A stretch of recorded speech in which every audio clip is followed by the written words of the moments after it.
الله والذين معه أشداء على الكفار رحماء بينهم. ایک دفعہ محبت کے ساتھ درود شریف پڑھ لیں.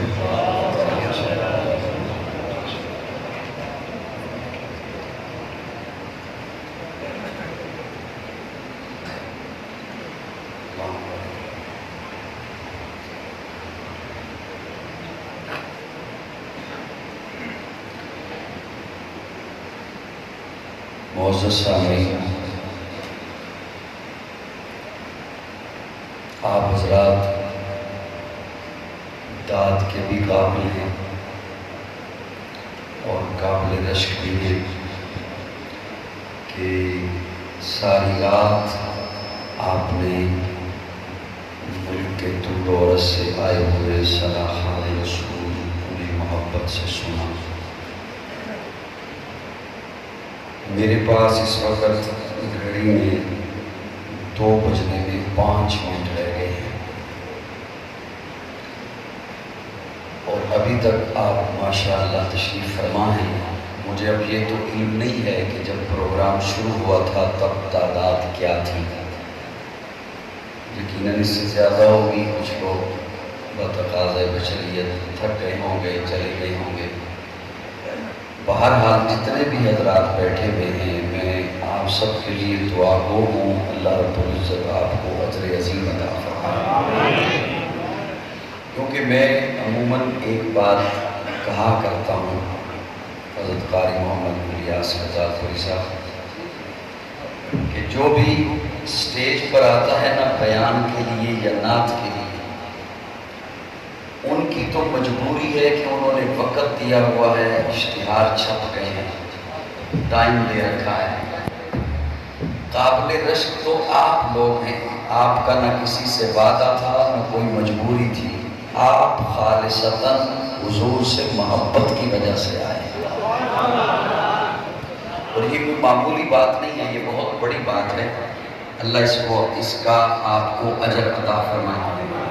اب میرا ذاتی خیال تو یہ ہے کہ دعا کر لینی چاہیے، آپ کا مزید امتحان نہیں لینا چاہیے. کیا خیال ہے؟ بہتر ہے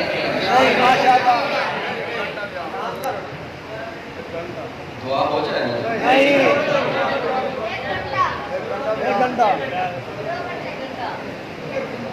آپ نے کھانا وانا کھایا؟ کھلایا گیا ہے نا. اور مجھے ڈاکٹر صاحب بتا رہے تھے کہ ابھی اور بھی کھانا موجود ہے، تو وہ بھی آپ کا انتظار کر رہا ہے کھانا. تو میں آپ کے اور کھانے کے درمیان حائل ہی رہتا. وعدہ پورا ہو گیا، تاریخ جو ڈاکٹر صاحب کو دی تھی وہ گزر گئی.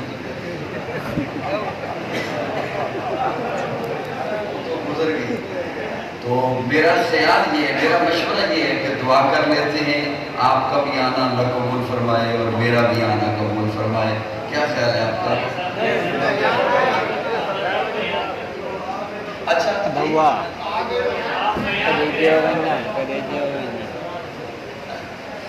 اچھا ایک اور بات، ایک بات تو یہ میں نے عرض کی کہ آپ حضرات قابل رشک ہیں. اور ہارون بھائی ایک اور بات یہ کہ جتنے بھی حضرات جو آتے ہیں نا اسٹیج پر، انہوں نے جو جو ڈش تیار کی بھی ہوتی ہے، ڈش سمجھتے ہیں، جو کچھ وہ آپ کو کھلانے کے لیے تیار کر کے لائے ہوتے ہیں، وہ آپ کے سامنے رکھا جاتا ہے اور کہا جاتا ہے کہ کھائیے. اچھا جو انہوں نے تیار کی ہوئی ہے وہ انہوں نے آپ کو کھلانی ہے. پھر خواہ وہ میٹھی ہو اور سامنے والے کو شوگر ہو، انہیں کوئی پرواہ نہیں.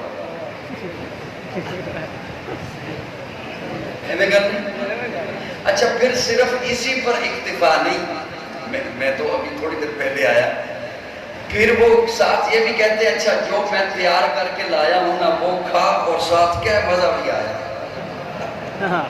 یہ بہت جگرے اور حوصلے کا کام ہے جس پر میں آپ کو داد دیتا ہوں. اب آپ کی محبت ہے تو میں بس 7 سے 8 منٹ حاضری لگا دیتا ہوں، اور میں اس میں بھی سوچ رہا ہوں کہ ایک تو ربیع الاول کا مہینہ ہے، اس کے حوالے سے میں کیا آپ کی خدمت میں پیش کروں. دوسرا میرے عزیز ظفر شہزاد نے، انہوں نے جو موضوع چھیڑ دیا تھا، جی چاہ رہا تھا کہ میں اس پہ دو چار ٹکڑے بولوں.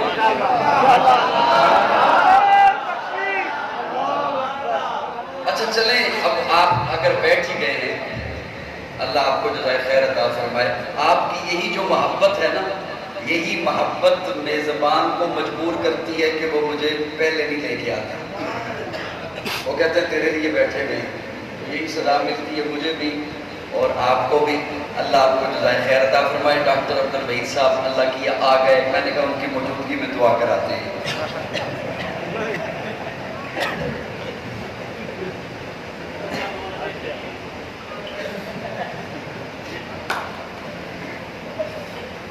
اللہ رب العزت آپ حضرات کو سلام.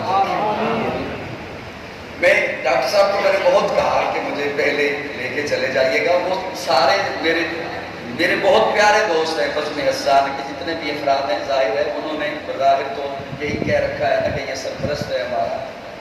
ہاں یا نہیں اتنا لگا ہے. تو وہ ساری میرے اپنے عزیز ہیں. میں نے کہا وہ سارے صاحبان ترنم ہیں، انہوں نے ترنم میں سنانا ہے. وہ 3 بجے بھی لوگ جھوم کے انہیں سن لیں گے. میں نے باتیں کرنی ہوتی ہیں تو مجھے پہلے لے چلے.